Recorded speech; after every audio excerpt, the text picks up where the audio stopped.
One last question, Oh, Mr. last Chair. question. Yeah, Mrs. Diskaya, meron bang pagkakataon yung siyam na pag-aari mo ng construction company, meron bang pagkakataon na sila naglalaban sa isang bidding, sa isang kontrata? Eto na. Hindi po. Sigurado ka?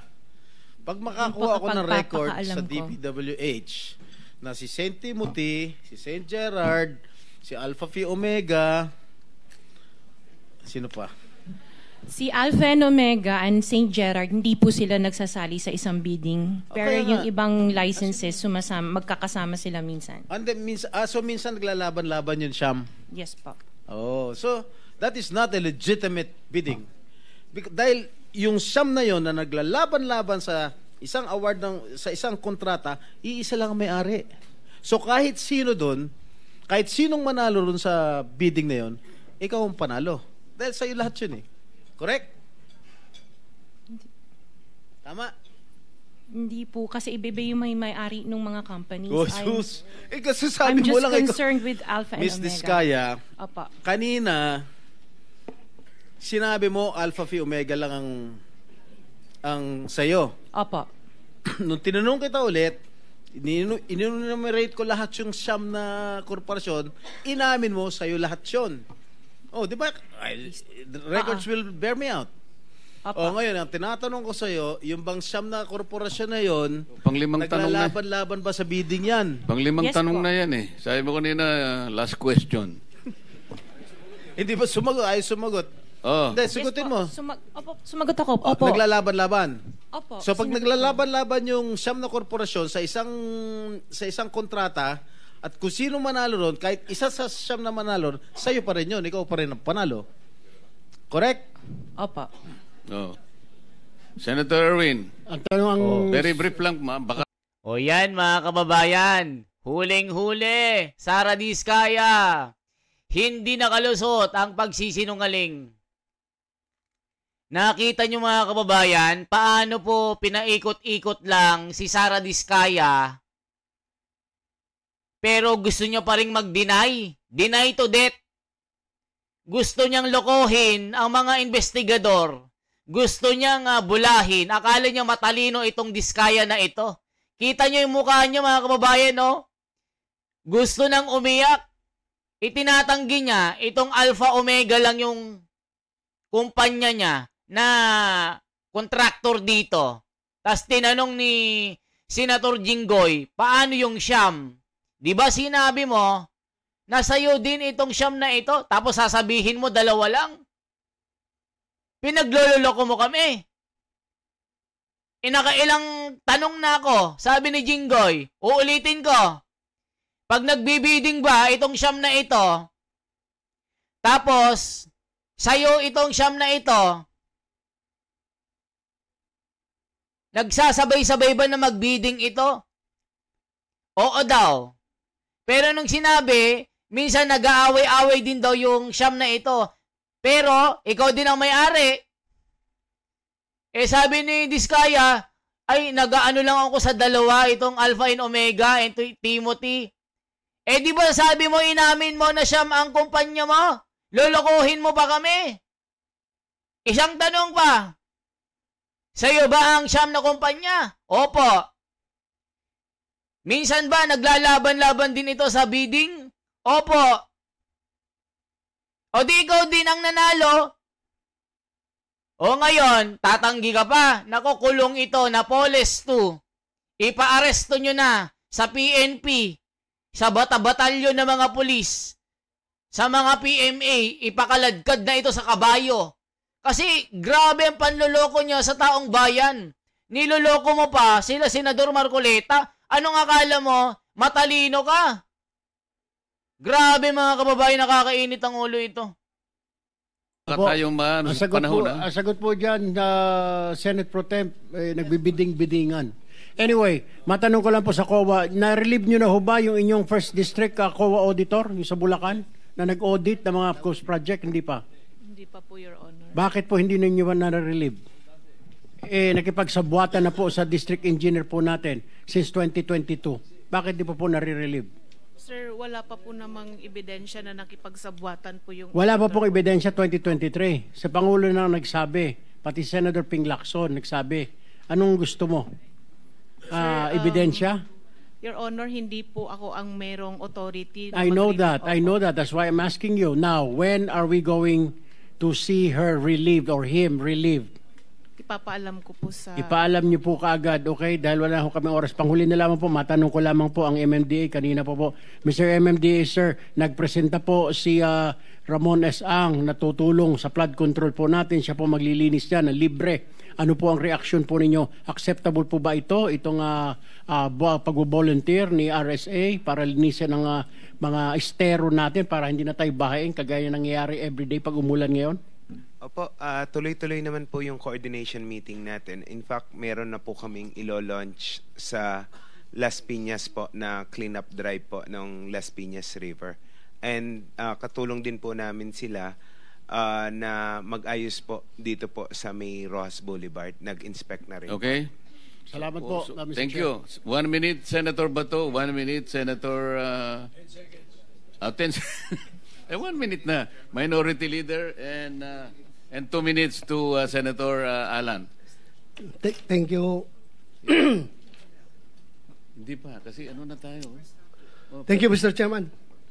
Since andito yung BIR, Commissioner, may this committee know kung among the 15 contractors, sino-sino dito yung mga top taxpayers. Kung meron kayong records dyan, sino-sino nagbabayad o kung sino nagbabayad ng tax at magkano ang binabayad nila. Yes, Mr. Chair. As far as yung ranking is concerned, we currently don't have that kung anong in terms of top taxpayers sila. No? But definitely registered naman and merong mga payments and siguro because of 270, we cannot disclose the amount of taxes that they've been paying unless andito naman sila kung willing silang i-waive yung Section 270. So you cannot provide this committee? In executive session na executive session? Yes, Mr. Chair. Mr. Chair, may we know from BIR in the next hearing kung magkano ang binabayaran nitong 15 construction companies na tax. Yun lang ang hihingin ko, Mr. Chair. Bibigay mo next hearing? Madala mo yung data? At kung gusto mo, executive session? Executive, because that's a condition for Section 270. Unless they waive their right to against the confidentiality under Section 270. Do you think ganitong hearing hindi yan magiging exemption? Hindi po, nakalagay po. Tignan nyo mga kababayan, pag sila nangurap, ikaw din na taga-BIR ka, bobo ka din eh. Anong executive session ka pa? Nagpaalam ba mga yan nung nangurap sila? Sige nga, sabihan mo nga kami. Sinabihan ba mga Pilipino, oy, bibili muna ako ng sasakyan ko na tig 42 million. Nanakawin ko muna yung budget ng flood control. Bibili ako ng kuryente na sasakyan. Ang pambibili ko yung kaban ng bayan. Nagpaalam ba ito taga BIR? Ikaw, gunggong ka din eh. Anong executive session na sinasabi mo? Gonggong ka ba? Mga kababayan, pera natin ito eh. Pera natin ang ninakaw. Tas sasabihin niya, confidentiality. Anong sinasabi mong confidentiality? Ayaw mong malaman ng taong bayan kung magkano ang binabayad sa BIR? Ikaw, may pagkagonggong ka din eh. Ninakawan na nga mga Pilipino. Anong sabi mong confidentiality? Nagpaalam ba mga yun nung ninakaw nilang pera natin?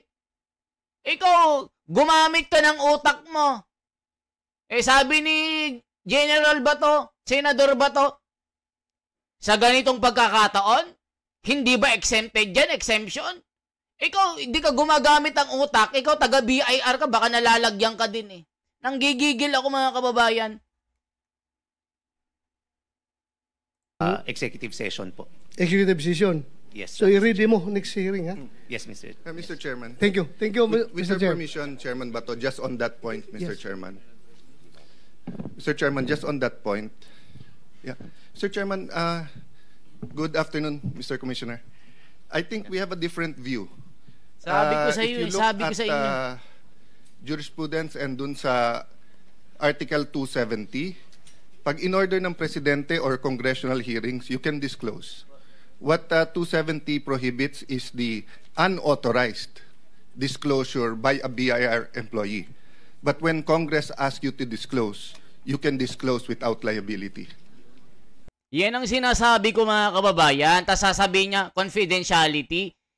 Yung sinasabi ng Section 270 na yan, pag dinisclose mo, na sinabi mo lang in public, without any authority, gaya ng Congress, sinabi na ng Pangulo, tapos sasabihin mo sa amin confidentiality, gonggong din itong BIR na ito. O tignan mo, nasapul ka ni Cayetano. Di ba mga kababayan? Nakakagigil eh. O ulitin natin ha, nanggigigil ako eh.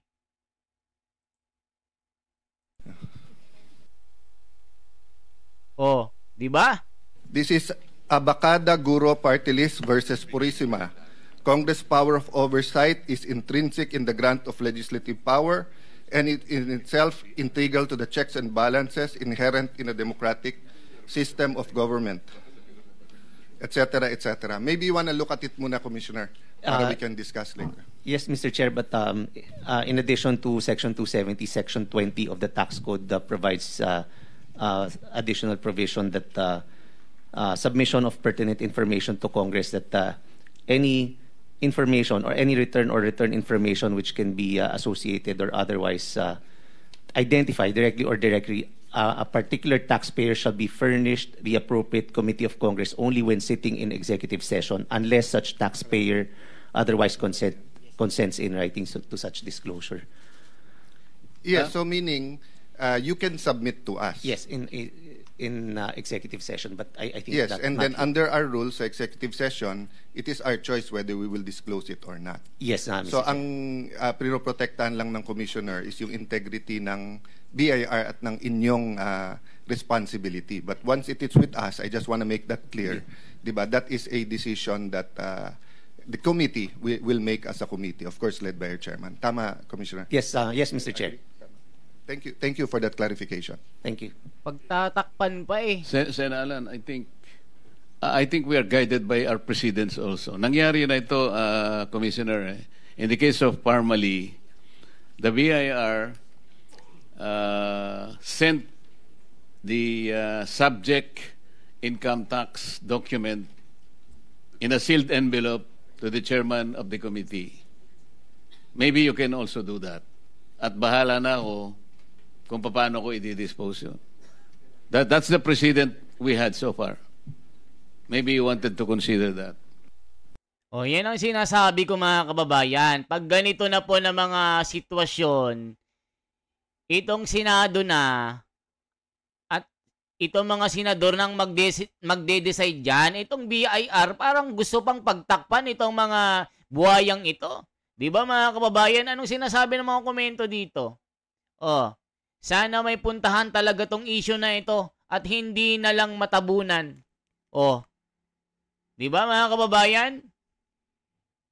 Sabi ko nga sa inyo ibahin nyo si Senador Marcoleta. Ibahin nyo po siya. Hindi po ito parang Raffy Tulfo na galing-galingan at pasikat lang. Masyadong maiksi ang oras, dapat until 5 p.m. para maging mas manood ang galing ng mga tanong. Sabi ni Edith Messina, 24 years working, 24 years na kaltas sa tax. Money that I should have spent with my family. We choose to surrender our comforts, to tighten our belts, and to work hard just to save for our children's education. Yet, while we employees bleed and sacrifice, these corrupt officials, their families, and nepo princesses indulge in wealth, luxury, and extravagant expending. 42 million pesos. Grabing diskaya na ito. Not only the diskaya, Mga anak din ng mga politiko na buhaya, sila din ang gumagasa sa pera natin. I remember Alpha and Omega was once a contractor of government corporation wherein when I was employed, this contractor was poor, performing and was blacklisted. In order to continue with his business, he formed another contracting company with another name using existing equipment of the blacklisted company. Isipin nyo mga kababayan, hindi aasenso ang Pilipinas dahil sa mga katulad nyong makasarili. Kawawa ang mahihirap, lalong humihirap. Sana may managot sa mga nangyayaring korap. Sabi ni Desert Fox, dapat hanggang gabi ang hearing ng Blue Ribbon. Tama, nakakabitin eh. After ng hearing na ito, ano yung sumusunod na gagawin ng gobyerno? Palagi na lang ganito. Tapos ibang issue na naman ang lalabas. Natatabunan na naman ng iba. Sana may patunguhan ang Senate hearing na ito. Nakakalungkot isipin. Ibahin nyo po si Marcoleta po mga kababayan. Ibahin nyo po si Marcoleta. Hindi ito parang hearing ni Raffy Tulfo na pasikat lang. Parang di bagay kay Jinggoy magtanong isa ka rin sa pork barrel. Anak ko po. 28, sa interview sinabi niya 40 at merong direct importation sa US. O, tignan mo, sinungaling talagang diskaya na ito. Dapat wala talaga sa committee ang mga korap. Kasi nakakahiya naman, siguro pag nangyari ito, 2 o 3 lang ang dapat umupo at mag-imbestiga. Dapat si Marcoleta lang eh. Saka yung ibang hindi korap dyan eh. Parang customer service lang kung sumagot I understand, thank you for your concern. Ang galing parang BPO lang. Agahan nyo kasi yung hearing sa Senate para naman hindi mabitin sa pagtatanong yung mga senators at dapat until 5 p.m. Government office hours. Prove to the Filipino people that Philippine Senate has the power to punish this crocodile. Ibahin nyo po si Marcoleta, hindi parang mga pinklawan, hindi parang mga tulfo na puro magagaling lang sa salita. Yung PCSO na in-interview ni wala na, naglaho na, yung sabongero na wala din. Lahat kayong senador puro pasikat sa harap ng kamera. Si Marcoleta lang ang hindi. Kailangan makita namin na may makulong sa pagnanakaw na ito. Tignan nyo mga kababayan. Diba? Yan po yung mga komento. Ayaw kong magtanong si Raffy Tulfo, pasikat, iyakin na senador. Bastos kay Marcoleta, sabi ni Juan Bautista. Ulitin natin ito pa. Yes, we'll do that, Mr. Chair. Thank you. Senator Alan.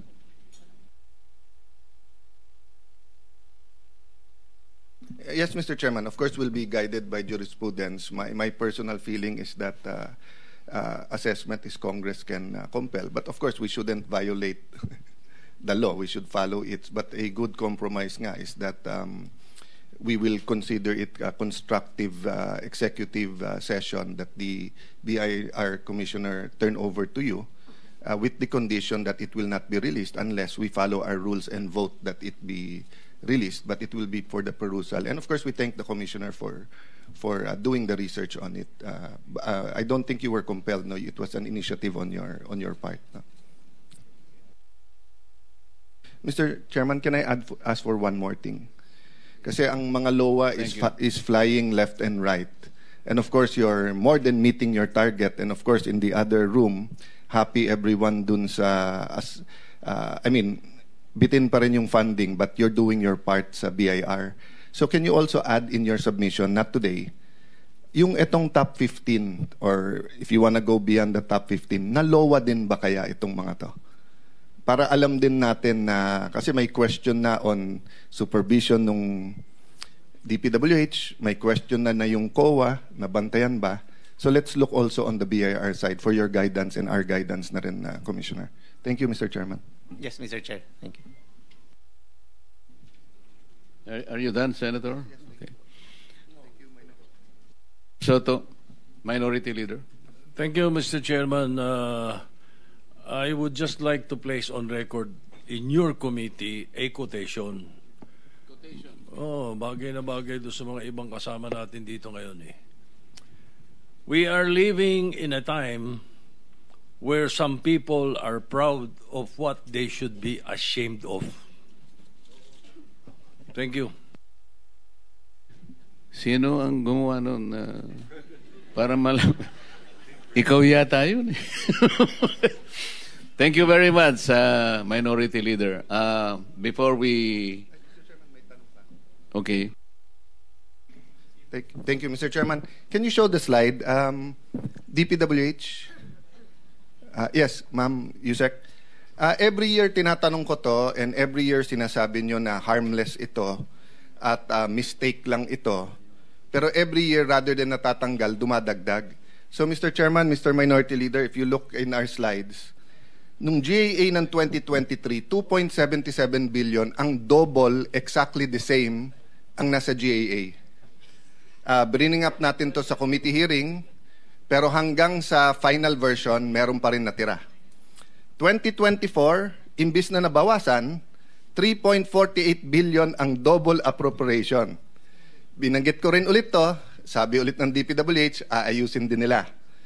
2025, 78.5 billion ang double appropriation. So can you go to the next slide? Next slide ulit para... So these are the examples, Mr. Chair, no? Makikita mo, sorry po, malit lang dito, but exactly the same project, exactly the same amount. So, ma'am, quick answer lang po kasi magse-session na. Ba't hindi matanggal to sa submissions nyo? Your Honor, Mr. Chair, sa National Expenditure Program po, pagka sinabit namin sa DBM at may na-catch kami pareho na double appropriation or pareho na exactly yung project name, ay kinokorek na po namin through submission of errata. Ma'am, that's never. Ako po ang nagbe-bring up dito and then si Senator Coco. Opo. Pero sa final version, hindi pa rin na-correct. Yun po ang Pero bakit nga every year meron? So etong 2026 ba? Meron? Wala pong akong nare-report sa akin. Sorry to ask you but kasi wala na si Sec Bonoan. But every year you promise na walang double, but every year lumalaki. Imbis na lumiliit. So, second question, now that you're doing an investigation, have you looked kung parehong binayaran yung mga double or hindi na binid yung isa or parehong binid? Have you looked o hindi? Posible pong hindi na binid yung isa. No, question ko ma'am, have you looked or not? Honest answer, have you looked or not? Personally po, hindi po. O can you ask and submit to the committee, is your investigation committee, did they or not? Okay. Yes po. Third question, bakit parang hirap na hirap ang DPWH mag-investigate? Hindi lang ngayon, nung inimbestigahan natin yung tulay. Alam na po yan. Ilista na kasi nga may binabayaran yan may mga payola yan Tumatanggap ang mga yan. Yan na rin ang sabi ni Tatay Digong. DPWH ang pinakakurap. Grabe mga kababayan ng mga gawain ng mga ito. Kasi nga, natatapalan sila ng pera. Kontraktor. DPWH. Ito mga congressman, senador. Ay, naku po mga kababayan. Ano sabi ng mga komento?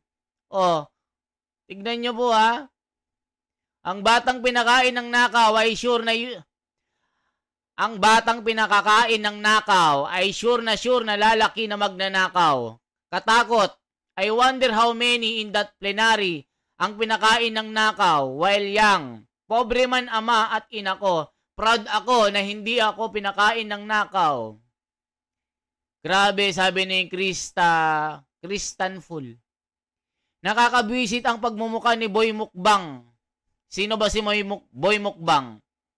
Dapat may nasimulan ng complaint yung mga yan, dami nyo docs na hawak. Wala pa rin na-file na complaint. Nakaka-high blood itong hearing na ito. Systematic corruption, kakaiyak. Totoo yan. Ang gulo ng hearing na to, magtanong na nga si Senator Risa, tapos hinarang nyo ulit. Apakagulo, umpisa pa lang, binabanggit na mga tao, sa hearing wala na pakagulo. Alam na po namin yung sinasabi nyo na investigasyon. Ako po, mga kababayan. Ito na, binabash na po yung mga korap.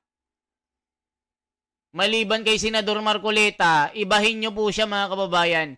Ito po talagang maipapakulong ito. Ibahin nyo po siya. Hindi gaya ni Tulfo na puro pasikat. Yung PCSO, sa Bungero, wala. Nga. Pero itong Blue Ribbon Committee na ito sa flood control, kaya nga nasimulan ito dahil kay Senador Marcoleta, natakot lang si BBM. Kaya ito, nilabas niya na yung sekreto ng mga koruptor na mga ito. Kaya mga kababayan, yan lamang po ang aking bahagi. Once again, i-like nyo, i-share nyo at i-subscribe nyo. Mabuhay po. Ako si The Wonders Philippines, ang inyong kabalita. Walang pinapanigan, walang kinokontra, or wala pong hindi tayo nakikisawsaw. Tayo'y nagsishare lamang ng mga balita na talagang pinag-uusapan. Itong corruption ng mga magnanakaw na ito. Mag-comment kayo mga kababayan, tapos i-share nyo. Salamat po.